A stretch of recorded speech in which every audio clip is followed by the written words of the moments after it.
bad for sound.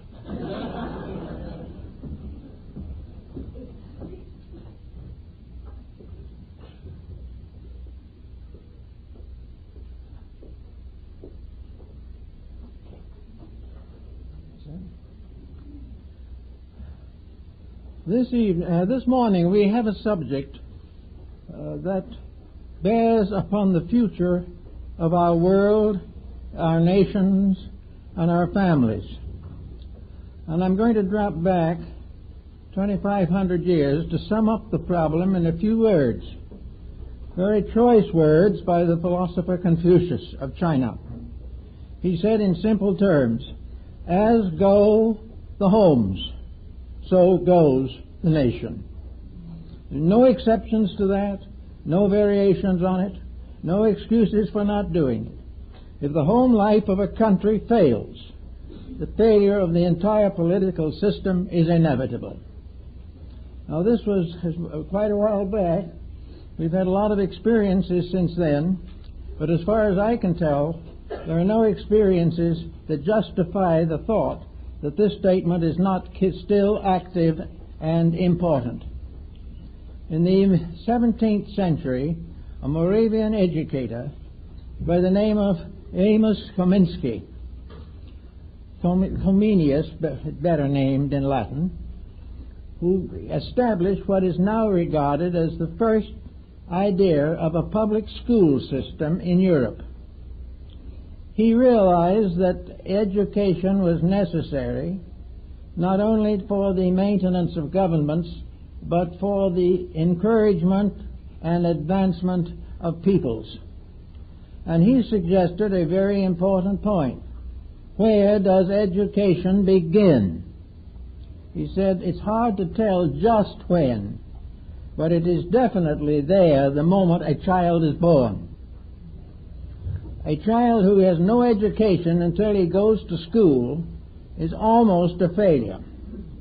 It's only by a tremendous effort of circumstances that he will outgrow primary ignorance. And primary knowledge is knowledge by example and environment. Primary knowledge is in the home, where the members work together for a common good. Primary knowledge is responsibility, in which each shares in the labors of the others. When this is not emphasized, and the individual is not privileged in this way, or the home is broken up by a variety of circumstances, the national survival is threatened. There cannot be a disregard for the basic laws of nature without detrimental results for all concerned. So Comenius said, we will start with the mother school. The child begins to learn how to live the moment its life begins, and researchers at the present time seem to indicate that the child is conscious of circumstances even before birth. It inherits not only the body of the parent, but it also inherits the psychic overtones, the pressures, the problems that have dominated the life of the parent. The broken home is already a threat to the survival of the child, his children, and their children for 10 generations. We have completely forgotten the responsibilities that come with birth into this world. And we have forgotten what many of the ancients held to be true, namely that the world itself is the first school, the basic academy of all arts and sciences. And only by wisdom, thrift, integrity, and constant effort can we hope to graduate from the University of Humanity. So at the beginning of his treatise on children and education, Comenius mentions the mother school. The mother school is the school where the child learns seated at its mother's knee. She tells the stories. She sets the example. She shows patience under stress. She remains honorable in her relationship with all her children. She plays no favorites, but continues to indulge the natural maternal instinct of kindness and love. This goes into the child when it's a year old or 6 months old or 1 month old and begins to shape the character of that human being. Unless there is some kind of consideration for instruction and environment together, we're not going to get an answer to our problem. In just a little over 12 years, we are going to come into the next generation, the next century. We're going to carry into the future the products of today. And it probably would be very well to realize that we've been given 12 more years in which to straighten out some of the problems that we face today.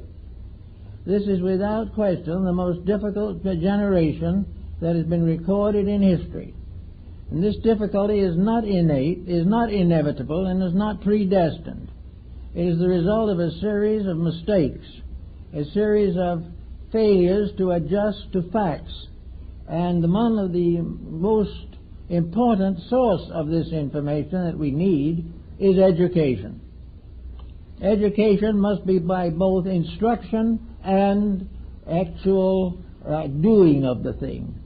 It must be by education and by reliance upon the various facts of life. It must be learned from books, but also learned by doing. Being part of a constructive commonwealth ensures the development of the child. At the mother's knee, the child also learns the primitive principles of religion. Today we are beginning to realize, particularly in communized countries, that the lack of religious intention and instruction may be considered a basic cause for the collapse of a vast political structure. We cannot have any fulfillment of world conditions unless in the heart of himself each individual recognizes universal integrity, universal right, and knows that there's a plan in this world which man cannot break without punishment. You do not name a theology, you do not have to attend a particular church, but if you do not believe in a principle of integrity at the base of life, you're in serious trouble. Now, Comenius started with this idea of the mother's school, the school in which the child simply learned. He learned its ABCs, it learned to talk from the members of the family. It learned the very basic principles of courtesy and thoughtfulness and kindness and patience. It also learned to cooperate with the members in their tasks and to realize from the beginning that life was not just fun. It was doing what needed to be done and enjoy doing it. The family was not always just fun, but the family was worth more than any possible pain it could cause, because it was the source of the final, ultimate security and integrity of all of its members. When the family began to fail, the world began to drift into a very desperate circumstance. Now, the next thing that came to consideration with Comenius was how to set up a curriculum. How should children go to school? Well, if they have been properly brought up at home up to the 7th or 8th year, they have very little likelihood of being ruined by schooling. They may not be completely educated by it, but if they can go to school without joining corruption on the campus, if they can go to school and learn the best they can and be sincerely interested in what they are learning, they will gain a certain amount, presuming that the temperament, disposition, and integrity is already settled in them. From the family they have brought the knowledge of right and wrong. They have brought the knowledge of the things that can be done safely in a safe community and the things that cannot be done safely. So the child already has a moral code with which to test the education that he receives. And if he began to use this moral code, it would make a great difference in his educational convictions. Now, at the present time, of course, he is required to follow through a certain system of schooling. Very largely, this schooling is resented.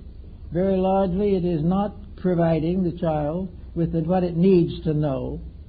It is not necessarily sufficient to teach a child reading, writing, and arithmetic. These things help, of course. But it's not necessary to do this without pointing out the proper use of reading, writing, and arithmetic. Today, the reading public is completely demoralized. Nobody knows what to read except when somebody else refers to it as important. So the paper pulp in the United States and other European countries is prodigious. We are pounding into paper pulp thousands and millions of copies of books that just could not sell. Therefore, reading is a discriminating art. The individual reads what is important. He reads what is necessary to give him a better enlightenment and a better basis for personal action. Writing is also very important because he must put down his own thoughts. Writing is important in letter writing, in contracts which he has to read and sign. Writing comes all the way through life with one thing or another. But writing also is governed by the laws of integrity. Today we are suffering from writing that lacks integrity completely. We are being drenched with literature that destroys or debases us. We are writing books that should never be published, and we are attending pictures which are based upon books that should never have been made. We have completely forgotten the integrities of these things, so that writing is now just a matter of learning how to scribble what you want to think or you do think, whether it is important or not. Arithmetic is very important to everyone. It was one of the sacred sciences of antiquity. But it was a science by means of which the human being could discover the source of himself, the great symbolism of the universe, astronomy, astrology, all of the great arts of medicine, all depend upon a degree of arithmetic. So arithmetic can be very valuable. It can become a science in itself. It opens the doors of many fields of learning, but all we use it for is to add up profit and loss. It never occurs to us that it is for any purpose except merchandising, adding up, looking whether taxes are correct or something of this nature. The whole history of mathematics, the fascination of it, as revealed in the writings of Pythagoras, we have completely ignored. So we keep along using only the surface of knowledge, very carefully refraining from becoming aware of the depths of values and realities that are beneath the surface. So Comenius also tells us that it is very, very important in the mother school to learn the laws of integrity, and in education to become aware of two basic realities. One is the importance of the descent of history as it is built up. History showing exactly what happens to people when they do exactly what they actually do. History is a story of disillusionments, but it is also the story of the inevitable consequences of mistakes. It shows another example of how we have gradually drifted away from every value that was permanent, every realization that could have advanced our destinies, and become hopelessly enmeshed in a complicated technique of survival, a survival which some way must be cut as Alexander cut the Gordian knot. We cannot go on the way we are. Every form of learning is only important if it helps us to understand universal truths. Lord Bacon, in his Advancement of Learning and in the Novum Organum, clearly points out that the new organ of learning is the ability of the individual to interpret from things that happen the meaning of those things, the causes of them, and their inevitable results. He could estimate scientifically what would happen to a broken home. But science today is not too much interested in it. It is mostly considered a social problem. We cannot consider anything social as long as it is dependent upon a universal law for the fulfillment of itself. That which is ordained by natural law cannot be denied by man, regardless of his optimism on the subject. So Comenius also went on to point out the great importance of learning from what is obviously true. He tells us that we can study the history of all mankind by studying one family, that we can study the entire history of the world by studying the reign of one king or one ruler. We can find out what happens always if we are willing to look. We know what brought nations down. We know what built them up. We know that most of them were founded by militarists and buried by philosophers. We know that all of these truths are available. We can tell now, very easily, the story of Caesar. We know what happened to Napoleon. We are quite aware of when Genghis Khan was tied to the back of his horse after death, so his followers would not know that he is dead. We know all these things. We realize what wars have done, what has caused them, and how they have destroyed the labors of ages. And still, with all this knowledge available, we make exactly the same mistakes and do nothing to change the situation.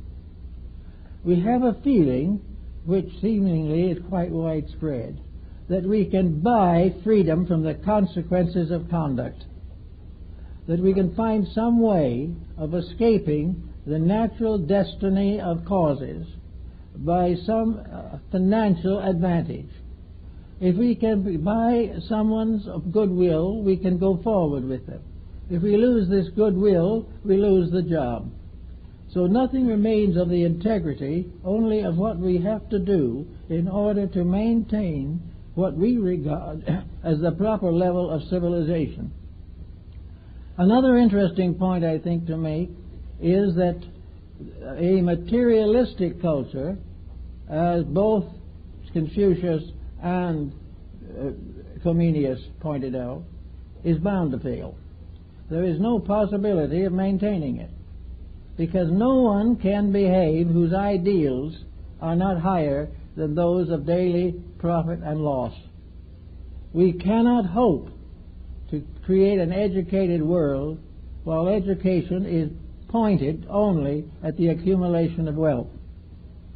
We go to university because we want a better kind of job. We think that with a proper alphabet after our names, that we're entitled to a high place in the economic structure. Sometimes we are, more often we are not. But in any event, we believe in education as providing us for advancement in the professions. I know at least 3 persons who have been in school now for over 30 years. They have not only taken the basic school, but they have also gone through the university. Then they have taken postgraduate courses. Then they have taken postgraduate courses on the postgraduate courses. And one of them ended up as a carpenter. Another one is still taking courses and will probably do so as long as he lives. He has learned all these things, but he has never had the time to do anything with any of it. Well, this is probably an exceptional case. But the fact remains, and is very evident, that we are not able to make the situation vital because of our own attitudes on education. Education is frightfully important, but it must be based upon a basic idealism. It must be based upon the fact that there are rules and laws in life that human beings cannot break. And also that in all probabilities those that are above the human level do not break these laws either. There are laws that are immutable, and these laws should be understood. We do a research project to try to find out whether there's any life on Mars, but we don't do any research projects to find out what universal law requires of us.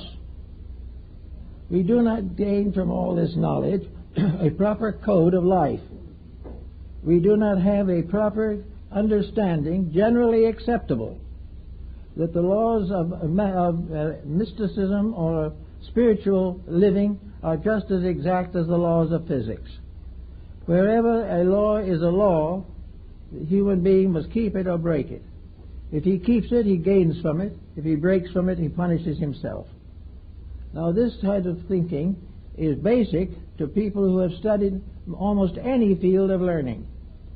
There is no possible way in which a learning process can condone a false standard of conduct. Always the condoning ends in tragedy. So to go back to the Comenius concept, which is pretty good, I think, and was carried on down through the 17th and 18th centuries, we have to have a system of education that prevents the individual from breaking the laws of his relationship with life, with nature, and with whatever that divine plan may be that is immutable in the heavens and immutable upon the earth. These rules must be understood. Virtue, in the last analysis, is obedience to the law that governs life. The virtuous individual is not the smug one, but the law keeper, the individual who is dedicated to protecting value wherever it may be. There is no question in the world that in this particular period, between now and the end of the present century, we have a great deal of house cleaning that must be done. We must change a great many of our attitudes on life and on living and on profession and on arts and sciences and music and theater and drama. We find ourselves in a field of constant exploitation. Now, exploitation has so little value that it is hardly worth considering. But somehow, when we take away from the individual the concept of personal immortality, or destroy his belief in a divine power, when we do these things to him, we turn him over to a negative situation which he cannot carry with dignity. We turn him over to a complete frustration. And out of this frustration comes the natural result of materialism. If he has been taught materialism long enough and carefully enough, he is going to become what you might call a child or a person given to fun. He's going to make a game out of life. It may be a financial game, a professional game, a game in sports or something, but life will become some kind of a game. The reason why he takes it this way is because he assumes that he has no future. If he assumes that when he lies down in the grave, this is the end of him forever, then there seems to be no reason to cultivate anything except to do what you want to. But this has two shortcomings. He is not alone in this world. There are 6 billion of us here now, and when each individual does just what he wants to do, chaos is upon us in all its forms. Actually, almost everything that we do is a violation of common sense, a violation of the integrities of living. We store up enormous fortunes in order to get a little adulation, and we cannot take 1 cent of it out of this life. We come into this life with nothing but ourselves, and we leave with nothing but ourselves. Why then should this life be so frantic if we don't believe in anything? If we don't believe in anything, we might just as well be sober about it and go along and say to ourselves, the best I can do if I'm going to disappear forever is to make as good a life as I can here, make as many people happy as I can, make some contribution to future people who are going to lie down in darkness as I will. But instead of thinking this way, the individual is apt to go on narcotics to forget everything. All these things are the evidence that the educational system is in desperate need of rearrangement and reorganization and regeneration. The educational system, looking for facts, should finally get down to the basic facts and do something about them. Now, it isn't all the fault of the educator. We're not meaning to condemn him for that. It's not his fault. It is a combination of several different streams of tradition which are in conflict with each other and prevent the victory of any integrity over the confusion of modern activity. We are in constant conflict between the levels of our thinking. When we think for a moment of art, the next moment we're thinking of our stock investments. We are mixed up in all kinds of attitudes and beliefs, many of which are a waste of time and many more a waste of money. And yet we follow all these things because we have been taught to. Education has been made an instrument of fitting in to a society. It began perhaps in New England when the educational facilities were limited to the elite. Only certain persons were expected to be educated. And if they expected to be educated, they expected to sit in judgment over everybody else. They were just a little better than anybody else. They had no particular ability. Maybe they never did an honest day's work in their lives, but they were superior simply because they had this education to which they were entitled by heredity. This type of superiority is, of course, completely wrong and produced nothing but snobbishness. But it went on for a long time.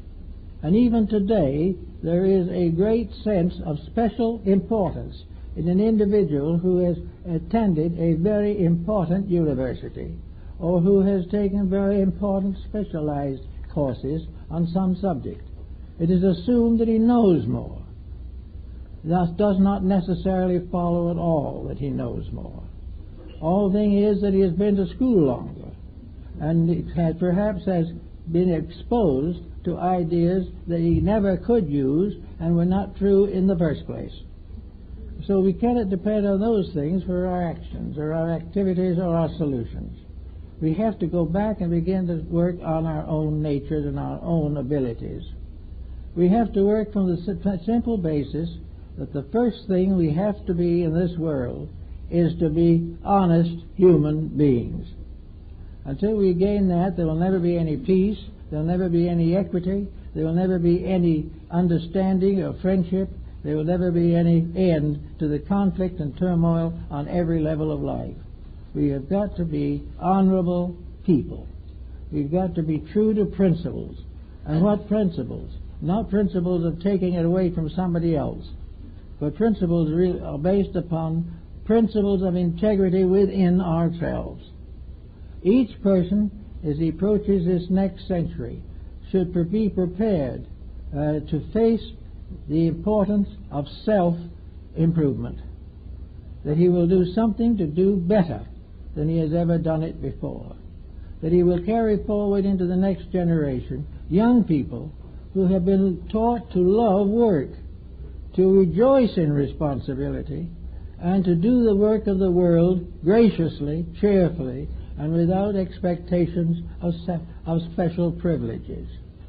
All we have to do is to get this thing straightened out educationally is to teach from what we know and not from textbooks. We must teach from the things that we can see.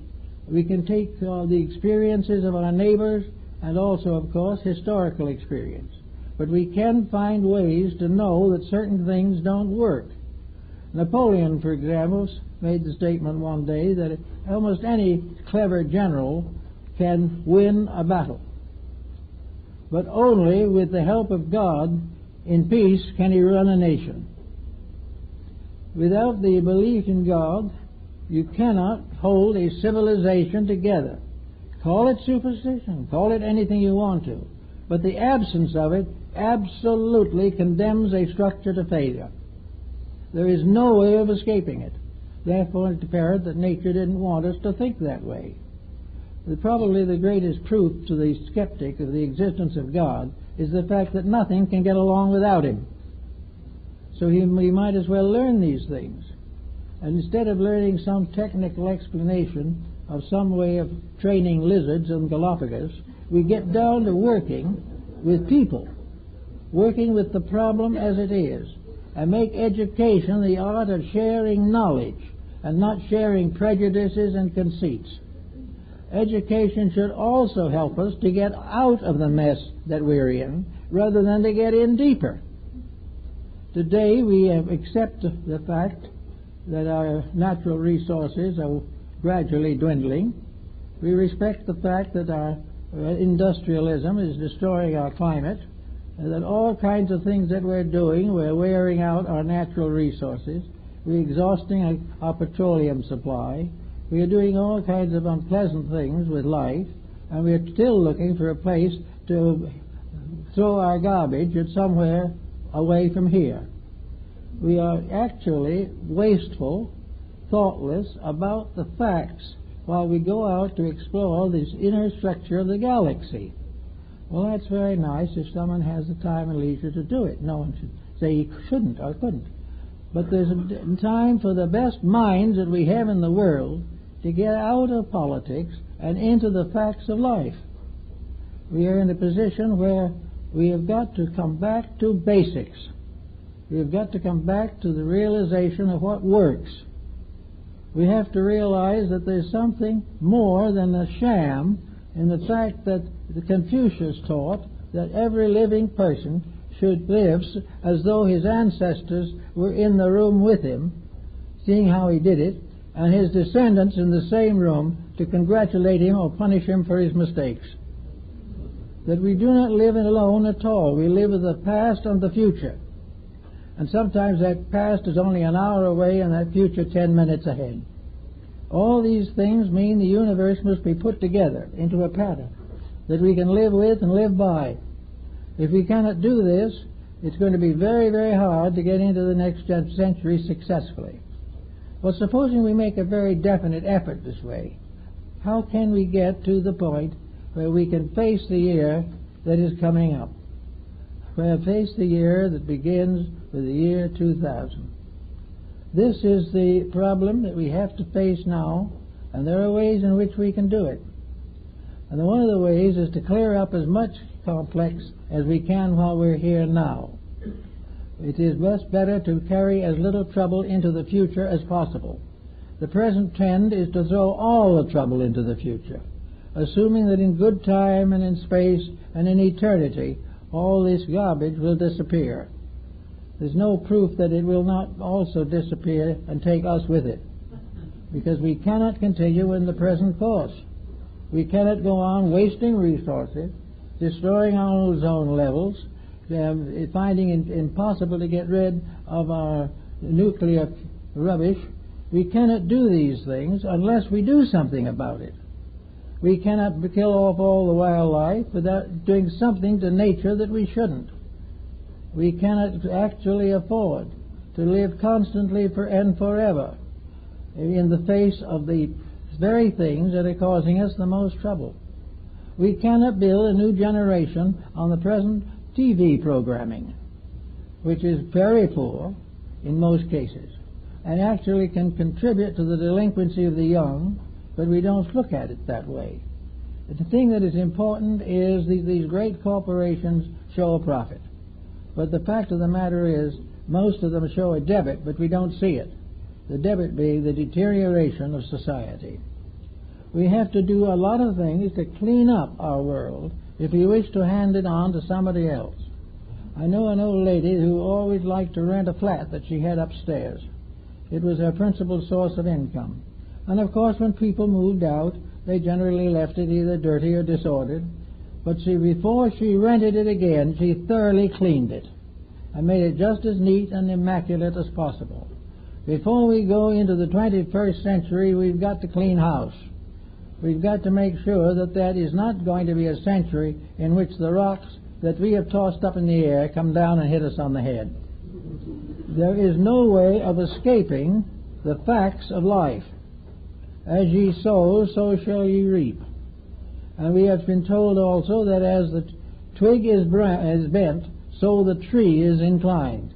I'll tell you, the 20th century has certainly inclined this tree. We have more problems, more difficulties, and more abuses of power than the rest of history put together. We talk about being civilized in the face of the past, and yet the bloodiest wars, the most terrible persecution ever recorded are in our present century. We have not learned the essential lessons of civilization. And if we can't learn them, how can we ever gain the knowledge? We cannot relive the history personally, but we can depend upon education to summarize these various facts, make them available to us honorably. Civilization should learn to know, as Napoleon found out, that you cannot civilize a faithless world. You cannot take the belief in good out of an individual without replacing it with a faith in evil. All these things are part of a very simple honest approach to realities. The average Vermont farmer could work it out, but all our technicians can't get there. They just do not understand that we live in an honest universe. And the first and most important thing that education should do for all of us is to help us to find the honesty and integrity in the law of cause and effect. That as we sow, so shall ye reap. And in any case, no matter how we try to avoid it, those things which we do intentionally wrong come back to us as misery and suffering. Today, the average American home, and world home for that matter, is a mass of conflicts. The stability of the home is vanishing. Why? Primarily because of the profit system. Because costs of living have become so high, profit, and members of the family feel that they have to go out and become employed, which was not their original purpose. All of these things come along, and they have to be solved. They cannot be brushed under the edge of the table. They've got to be met and understood and worked with, and our whole system of knowledge has got to get down to the point where it handles and works with the essentials of daily living. It's wonderful to think they might put a man on Jupiter sometime. That's very interesting and very thrilling. But that we can keep the man here from going crazy or committing crime or committing suicide or dying of a broken heart, all these things are much more intimate. We've got to take care of our own people. We've got to help them to find their way. We've got to get rid of the ambitions of rulership. We've got to get rid of all the dictators and things of that kind and go back to common sense. And common sense in this matter means honesty. It means the individual doing what is the greater good to the greater number. It is getting himself out of the way as a center of ambition in a universe in which ambition is a basic mistake. So we have everywhere we go and everywhere we turn the obvious evidence that our education needs redoing. We do have an understanding that young people coming out of our high schools may already be on narcotics. What has the school done to prevent this? What has the family done to prevent it? The family probably hasn't even talked about it because it doesn't want to. The school does not bring up much of this work. A little bit now is coming in to help us out. But the great problems of this kind are not the problems that are brought head-on to the life of young people. It's beginning, and it's because it is beginning we have great hope for better things to come. It is now part of our life, but between now and the end of the century we've really got to get at it. We've got to put the power behind right. We've got to support everything that we can possibly support that goes in the right direction. But most of all, immediately, we must find out that we ourselves are going in the right direction. The things that we are doing must be the right things. Our attitudes towards each other must be right. Confucius again brought out that problem very well in one of his discussions, namely that the beginning of civilization is one family being civilized within itself. Then we have the brood family, which was the final unit in almost all civilizations. The family group was the basis of all international relations, all the vast outspread of cities, towns, and countries, all began with the brood clan, a family of one elder or two or three elders and a small little civilization of 30 or 40 people. These people had to learn to live together in a great world of wonders, dangers, and fears. It had to depend upon itself. It had to work for itself. It had to feed itself. And it had to create within itself a form of government by means of which it could survive. And this government was vested first in the elders, those who had the long living, who had been here a long time, and therefore were well acquainted with the mysteries of life. The second source of this instruction was the dead, the ancestor who had gone before, and who was contacted by the sachem, or the medicine priest, and received the information necessary to guide the people. Then, the third was the young person himself, learning at the feet of the old and the wise and the true. The Indians had no salaried instructors. The old ones were the true ones. Grandfather and great-grandfather, they knew the way. They knew the land. And the young people lived in close contact with them. Then there was something else that I think we should do something with, but we don't know just what yet to do with it. But in almost all ancient civilizations, a child is not born a citizen. Now this is a very interesting point. Citizenship must be earned. It is not conferred by birth. In Egypt, citizenship was physically manifested by cutting the curl of child hair from the head of the new citizen. When he became a citizen, the child lock was cut from his head. Up to that time, he had to go around with it. And to be a citizen, he had to prove something. He wasn't a citizen because he was born there. He wasn't a citizen because his family was rich. He wasn't a citizen for any of these reasons. He had to go and prove his earned citizenship. He had certain labors he must perform, certain dangers he must face, certain decisions he must make. He had to give something of his life to the good of the rest of the group. He had to recognize that citizenship meant to assume his share of the responsibilities of all other members of the community. He was responsible for the happiness of those who were miserable, or the feeding of those who were hungry. It was part of his life as a citizen to work for the common good first, last, and all the time. And the first thing that each citizen was expected to be willing to sacrifice for the common good was his own life. Now, after he had passed through these tests and so forth, which took quite a time, which had to prove physical bravery, mental thoughtfulness, emotional integrity, had to prove that he was capable of forgetting himself in the cause of something better, he was finally brought to a general meeting of the community. He was given the symbols of maturity and then became a citizen and was qualified to vote. But he had to prove that he was a dedicated individual to that community, or he could not gain citizenship. And after he gained it, woe to him if he broke his vows. Instead of being forgiven, he would probably be either executed or exiled for life. There was no fooling with citizenship. Citizenship was a gift of the people in approval of the conduct of an individual.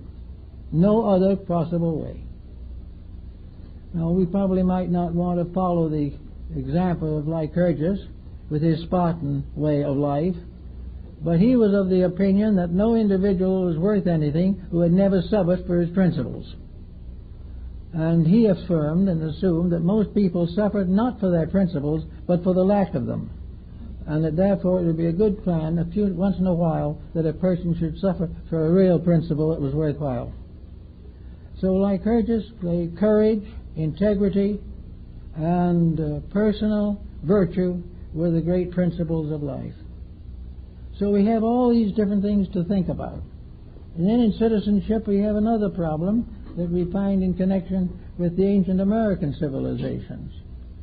Citizenship required certain proofs of maturity. In the Aztec civilization, they were quite aware of the existence of alcoholic beverages. But if a young person, man or woman, became an alcoholic, it was something that was not even considered a minor offense. It was a major offense. And for this they could be severely punished. They also might be imprisoned just for being intoxicated once. But if they were over a certain age, they could drink all they wanted, because it was said then they weren't responsible for anything they did anyway. It's a curious rule, but at the same time, I'll tell you, a lot of people here would be out of business before they were 60 with the way we do things. But every nation has had some way of trying to cope with the individual who would escape the normal burdens of life. Curriculum that could go into the next century and do something with it? Well, I think the first thing that we should have to have with that is a complete revision of education. The word itself carries the secret of itself. The word education comes from a word which means to draw forth or to bring forth. We interpret it as something to cram in, which is a mistake to start with. Education is to release the conscious desire of the individual to think reasonably. Education is to use the mind purposefully and to establish purposes by which the mental energies are properly employed.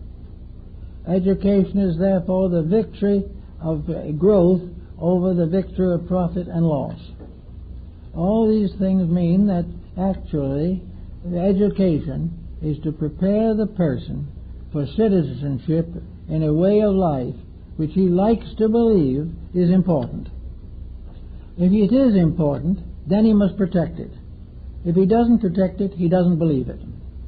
The idea of somebody else protecting it must not carry on, or we'll go nowhere. The first problem then is to get an education started that is fundamental. First, upon the fundamental of integrity, that actual honesty is the key to survival. No nation can live without it, no family can live without it, no person can live without it. This is essential. If we do not have that, we are going to have the chaos we have now. We're going to have 160 nations fighting each other, or at least at sword points. We're going to have misunderstandings, bankruptcies. We're going to have all kinds of exploitations, misrepresentations, and misuse of funds and authority. All this will happen unless we have integrity. And the only way we can have integrity is to believe in it.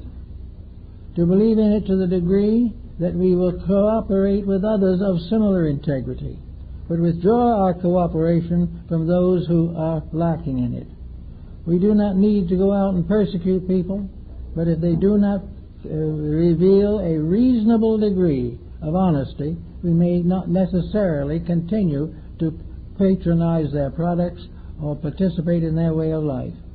The beginning then we have is an educational review that ends up with a golden rule, or the Ten Commandments, or the Sermon on the Mount, or the wisdom of Confucius, the teachings of Buddha, the mathematical genius of Pythagoras, the mysticism of Christ. We have these things. We don't even teach them except on rare occasions. We cannot get a word of them into the practical or popular learning. We could get nothing but sarcasm and sinecure. But the basis of the fact is that if we do this and continue with it, we will make another century of dissension. Now, if we try to go into the next century with the educational facilities of today, what's going to happen? We're going to find that we're going to run out of everything. We have to conserve just in order to survive. We cannot have many more cars, or we can't use them at all, and that wouldn't be much of an overstatement. We can't have many more cars because of the petroleum problem. We are gradually exhausting the resources of the planet, and many of these resources are irreplaceable. We can't replace them. The only real resource of importance that we can replace is wood. We can replace this, but for almost everything else, when it's gone, it's gone. And it will take thousands of years of actual austerity to restore even a fragment of it. So everything we have is running out from misuse, waste, and abuse. And no one seems to believe that this means that virtue means to conserve. It doesn't do anything to tell us that there are new ways of building a life. Supposing we decided that we can't afford the luxury living that we have today, is this going to decimate us beyond all hope? Not really, because most people are sick and tired of what we do have, but do not know anything better. Actually, the simple life is a life in which the individual can release his own internal resources. He can learn to think. He can learn to be a friend. He can learn to study things that will advance his character. He can develop interest in arts and in all kinds of reading and in science. He can do all these things if he does them from a heart focus of integrity within himself. If he is willing to assume the realities of life, he can study anything he wants. But if his only interest in studying is to find something that he can make an extra dollar from, then the whole theory of education falls apart. We should simplify material life in order that the mind, the soul, and the upper metaphysical parts of ourselves have a chance to express. We will find a wealth of value there that we have never even suspected that we had. We will find that we have been wasting ages on dross when we could have known the true gold of wisdom. We should also learn that true knowledge is not boresome, is not academically ponderous, and does not mean that we must live a stuffy and more or less cynical life. Knowledge in its truest sense is an open door to happiness. It is the way in which we can do everything that is right because it is right and be proud we've done it. Now we are ashamed to be right in many instances because it differs from the popular practical policies of the day. So it is very important for the individual to know that the whole thing rests with him. We can have new elections, we can elect different people, we may occasionally get a good one, sometimes the law of averages will work out. But the mere fact of this does not mean much. The real fact lies in the probability that the time will come when the human being is self-governing. And when he is self-governing, then he doesn't need to worry about any of the other forms of government. He can have any form he wants as long as he handles it correctly. He can study any subject that he wants as long as he knows in his own heart that that substance is part, or that subject is part of a greater reality. It in many cases in Oriental and Occidental learning, the idea of the guru teaching system has had strength. The Greeks had it very strongly. The Latins less, but some. The Germanic and Nordic tribes were very much involved in it, and of course it was all over Asia. That the guru system was the final system in which instruction was in the hands of persons dedicated to a religious life. This does not mean that this religious teacher, the guru, will do nothing but sing psalms or preach sermons. The guru was a person of mature learning. He was the ideal father or grandfather of a family. He probably may have not had any family of his own, but his world was his family. The guru taught anything that the individual needed to know, mathematics, or astronomy, or science, or legislation, or jurisprudence. All these things the guru could teach, and did.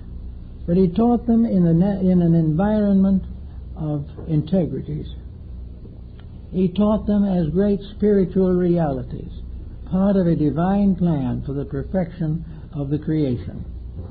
He had all the knowledge that we have, but he had something else, a deep, abiding faith. Faith in something that was immutable and immovable, which he had to obey, but which in the last analysis could be the subject of an unlimited affection. That which is the root of life is the most lovable thing that can exist, the reality itself. So the guru system taught these young people. It taught them to go out. They became householders. They raised families. And when they came to a certain age, they retired. And when they retired, they returned to the ashram. The teaching they received before they were 20 years old came back on them, or to them, in their 60s. And they returned to the holy life. And because of the fact that they had lived it between, learned it early, and had it in their older years, they died in peace with all living things. They were never bored by their age, because they were always in the presence of the divine. This system may not be practical for us, but it did a great deal to help these people to keep principles and to be willing to suffer for causes that were worthwhile. Another very important thing is that the average person in teaching is unable to discipline a child. We do not know how to make the child obedient without thrashing it or doing something that hurts it, and which in turn hurts us. The answer is very simple. We start with the child. We will start perhaps before the child is born, and we will have a happy little home. The mother and father love each other. They're not perfect, but affection dominates that little household. Then along comes the child, and long before that child is born, the love of those two parents is already working in the embryo. It is working in the magnetic and etheric field of that child. He is being educated already by the first education of all, the mother school of Comenius. And finally the child is born, and it is born into a home where it is happy, where its parents are glad to have it, where the conception is intentional, and that they are going to make this a major part of their lives. They're not going to shunt it off onto keepers and watchers and things of this nature. They're going to stay and take care of it, because it is theirs to do and to serve. And out of proper parenthood, this little thing grows up to kindergarten age, and then begins to contact the outer world. And there, to the average parent, is the most dangerous moment of life, because it doesn't know what's going to do. That suddenly the child is escaping. It is going to come part of this world that is very far from perfect. But it's not as bad as that. The child has had 7 years of basic indoctrination. Not the indoctrination of words or the reading of nice sermons, but the indoctrination of actually being part of something that is lovable, that is honest, that is true, that is clean, that is honorable. That child going into the school is not going to fall immediately for the corruptions of others who are not brought up that well. A little later, it's not going to say yes to the infiltration of drugs. It's not going to become an alcoholic.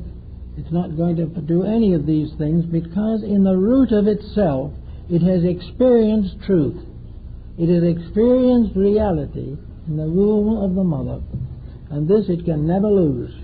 And even if it has its troubles later, these troubles will have something inside of her or him that will resist that which is corruption.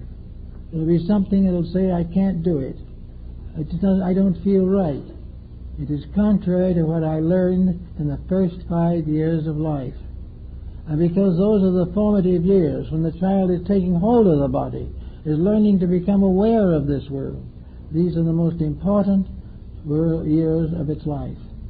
So if we can get the child up to about 7 or 8 years old, during that period, from 1 to 8, they can bring that child to the realization that this is a beautiful world, that this is a wonderful place to be, that this is an opportunity to have wonderful friendships and deep affections, and in due time become parents of another generation. If we can teach young people this type of thing, then we can send them to the public school, and they will change the school. But if this same family divorces before the child is born, or shortly thereafter, or is nagging or fussing all the time, is competing in all activities, is ambitious for early advantagement, and so forth, the little thing has no foundation. It believes that life is conflict because it is all it has ever known. And where this happens, things don't work so well. So the beginning of the reformation of education is that the child shall receive it from its own parents, not in ABCs or 2, 4s, and 6s, but in the simple experience of life as a beautiful necessity in which it is important that we each keep our values, enrich our values, and stay clean regardless of the circumstances around us in life. If we can do this, we're going to have a good start for an educational policy. And I think it is coming. Each day now we hear more about these changes that must happen. We're seeing more and more of the unfortunate consequences of neglecting integrities for the sake of profit. Now, if there's any major improvement in the next century, It is that we will work for truth and for principles, and not solely for profits. Because profit is something that is just beyond the capacity of our planet. We cannot be a planet of continual profit for all concerned. It is not possible either that we should allow the part that doesn't profit to simply rot, or go into revolution after revolution in effort to restore some kind of balance. All these things are foolish, unnecessary, and evidences of excessive egotism, of the unwillingness to face the realities of life. So we think that even now, we see in the paper, we read, we observe in television, occasional programs in which we know that people are trying. But most people are trying without knowing how to do it. They try to write in the name of their best candidate and all that type of thing, but they really do not know how to get at the substance of the needed changes. If any of these people have small children, there's the first place where the job should be done. Because one good child starting out in life can save an empire. And we do not know who is going to do it, but it has to be someone whose dedications are stronger than their ambitions. This is the way we have to face it. For out of this mysterious gate through which we all pass into life is this endless flood of souls coming into birth and rebirth, coming in to have their part in the forming of a new world. And the best thing we can do is, when they come in, is to give them the first lessons, the first grade in a profitable and proper way of living. And those first lessons will be of greater value to them throughout life and to the future of the world than all the academic degrees they can possibly earn. It is very important now that education becomes a part of public life. We as people must educate each other. The system of education cannot escape from the boundaries with which it has been limited. It is not all the fault of the educator. It is the fault of those who do not want education. All they want is a course in profit making. They do not want to become wise, they want to become rich. They do not want to become sincere servants of a good cause. They want to be distinguished citizens, notable for their philanthropies, and many of their philanthropies include supporting the colleges. It is all a kind of twisted pattern that is wrong. We can't break all these rules, but we can make sure that we do not break them in the most fundamental of all rules, to get new lives started right on this planet. That instead of trying to take care of a lot of things we can't do much about anyway, that we should try to take care of these important and desperately necessary things that face us today. It seems, therefore, that if we work together, we're going to have a new kind of education, an education that is going to put idealism first, which is going to prove that divine things are stronger and more real than material things. We're going to find the necessity of a kind of worship in which integrities become associated with our daily life. We may not know where honesty comes from or why we need it, but if we study history, we know we have to have it. These things will gradually clear themselves up if we rewrite a lot of curricula and get a new point of view on some of these essential purposes of life. I think that we can safely say that the mother school has to come back. Maybe father will be the athletic teacher in the school, and some of the other children will be in the higher grades, and some will be in the lower grades, and some will be taken care of by the children in the higher grades. All that is wonderful. It is part of life. And if these people in those formative years are happy and love each other and work together for each other and realize that happiness for one means happiness for all, and that there can be no happiness for one at the expense of the others, when these things become more or less apparent, we will, for the first time in the history of the world, be practical. we are told that we must be practical. And to us, practical has meant to be wealthy and stylish and luxurious. Actually, to be practical means that which accomplishes the greatest good for the greatest number. And we achieve this by making the changes in our own lives. More better homes in our world will reduce wars and revolutions, destroy these various delinquencies, get rid of these fanatical dictators, and all these things which are part of a great materialistic tragedy, which we have permitted simply because we have had the thoughtfulness or the depth of understanding to realize that we have to grow sometimes through experience, that we have to suffer a little as we go along, but that this suffering, if it produces in the end a better world for all of us, is well worth what it costs. We have to learn in the 21st century that education begins in the home and spreads from there throughout the world, and that the individual who starts out right, has a beginning that is true, has ideas and motives that are true, will come out all right. I know several families in which the family has never been particularly rich, never will be rich, but they are very happy families. They are much more happy than these families in which extravagance is the order of the day.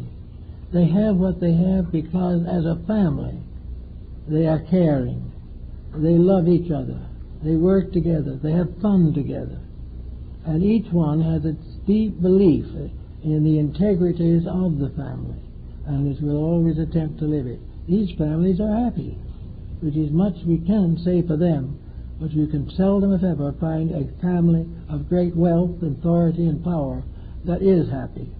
There is nothing but spoilage, there is nothing but conflict, there is nothing but aggression in these families which are dominated by the wealth syndrome. Actually, therefore, we should all be educating ourselves a little bit for what's coming on. If we're in that age group where it's not so too likely that we will pass into the 21st century, then we have to work with those who are older. Perhaps we need to work with those of our own age group who are feeling the misery and mystery of age, that there is nothing there to worry about. All there is necessary is at the moment we start to find ourselves learning. The woman said to the Greek philosopher, who was lying on his couch in the back of a little adobe house in Athens, and the friends were all gathered in the front room because he was dying, and they were all there to be with Grandpa to the end. And one of them happened to look into the back room where he was lying on his couch, and he was sitting up a little bit, and he had his hand to his ear, and he was listening attentively to the gossip in the front room. And the neighbor said, "But Grandfather, why are you listening like this? You're going to die in a few hours." And the Grandpa said, "Well, that's probably true, but I'm alive now, and while I'm alive I can learn." Now that's a good attitude. While we are alive we can earn and learn. While we are alive we can earn a better destiny. We can make a great move of some kind in the closing years of life that reverses the entire pattern of our misdeeds and mistakes. Or we can very quietly retire into the realization of what we have tried to do and the things we have dreamed about and the hopes we have of the future. But before we can have a safe world in which it is proper to live, human beings as a group must believe in a future. They must believe that if they are young, that part of their future is here.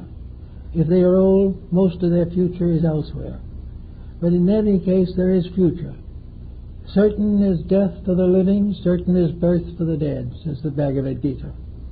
And we are all here in an eternal quest for realities, for truths, and for that kind of inner wisdom, which is that peace which is passeth understanding.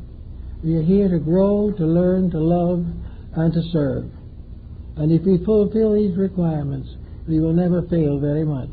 And a world that becomes aware of this and begins to try to do it will gain very rapidly. And I think between now and the end of this century, we will find major changes in the Board of Education. We will find new approach to the idea of teaching. We shall try to understand why a student graduating cum laude from the university is on narcotics at the same time. These things are presenting to us, as in the case of the marijuana, cocaine, heroin, alcohol. These are all presenting to us the fact that as individuals we have not been taught to be strong. We have not been taught to cling to what is right. We have not been taught to put the good of ourselves at the head of our list. We know these various bad habits were likely to kill us or destroy us so completely that we are helpless, but it never occurs to us until this promise of a moment in which we feel 10 feet tall is the most important thing. If we die tomorrow, that is not so important. But this feeling of being 10 feet high has gotten into us. Actually, at this moment, the modern world feels 10 feet high. Everything is tremendous. There are little problems like world wars, but they'll pass. Everyone will be rich. Everyone will live his own life. No one will be responsible. The cities will take care of the children. Some other city will take care of the aged, and each individual is on his own for a fun generation. Now this is what might be termed the high. This is the same thing as taking cocaine and feeling as though you rule the world. Our world has been fed on various false drugs, and not in actual terms, but false policies, false doctrines, false beliefs, false allegiances, until we now feel that we are just about the most perfect creatures that ever lived. But if we take a second look, we have to revise the estimate somewhat. We have to realize that in this last generation, we have broken more natural laws. We have misused more natural products. We have involved ourselves in more unnatural situations than ever before in history. We've broken rules that our ancestors didn't even know existed. We've done everything that we could just to do what we want to right now, and the circumstances don't mean anything because we're going to be dead anyway. This thinking has got to go. And if it doesn't go any other ways, we'll go in great wars or in atomic bombing. But it doesn't need to. We are assured that if many fall because of their iniquities, the just person shall not be moved. We will not fall, individually or collectively, if we keep the rules, serve the truth, and do our daily chores as best we can. We will also have peace of mind, peace of soul, and because of doing it right, we're apt to have better health. And the individual will no longer drop dead with a heart attack at 49. All these things come as the result of changes in our way of life. Live straight and we'll live straight. Live straight and things will work right.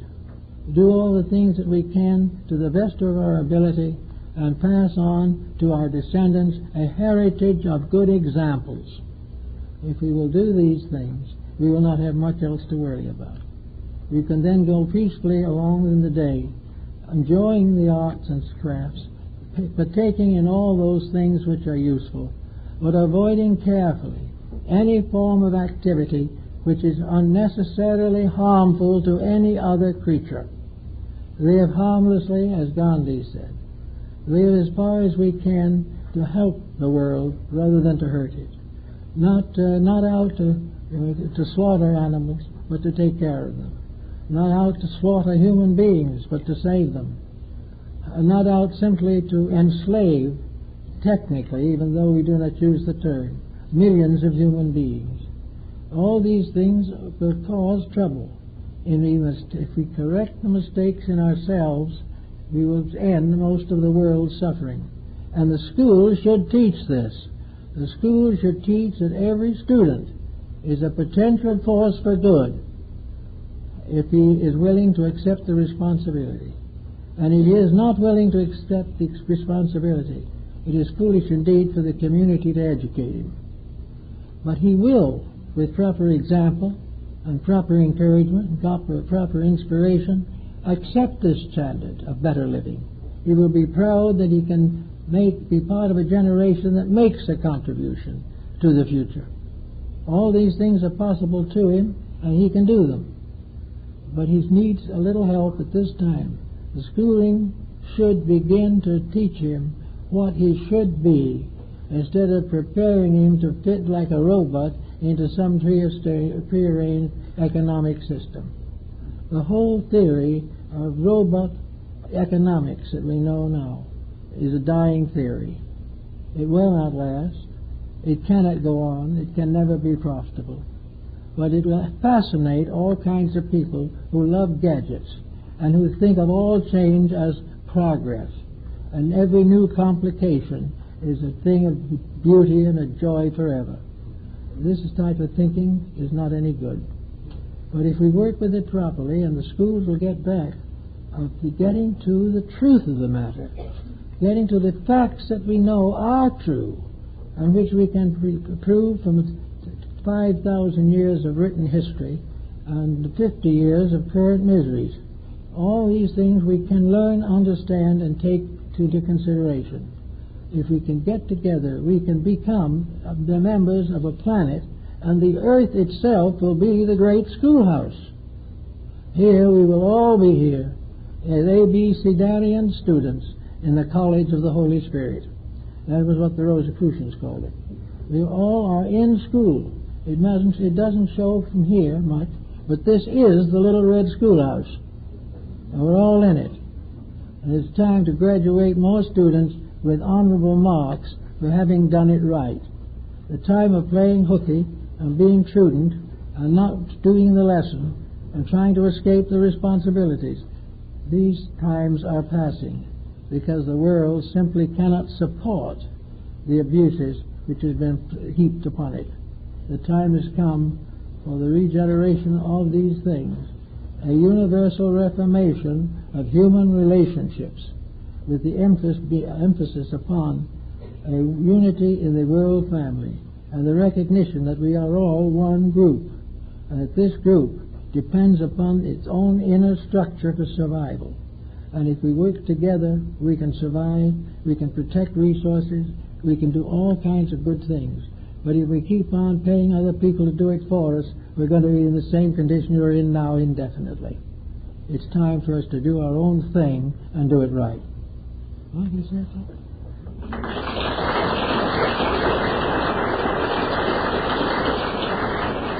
I'd like to also announce that tomorrow evening my wife is having her monthly meeting in Monday evenings on her subject of the laws of compassion, love, truth, and the advancement of her little foundation, the Veritas Foundation. Well, she invites everyone who is interested in the study of the heart doctrine in daily life, would be interested. They'd be welcome as guests here tomorrow evening. And thank you very much for being with us.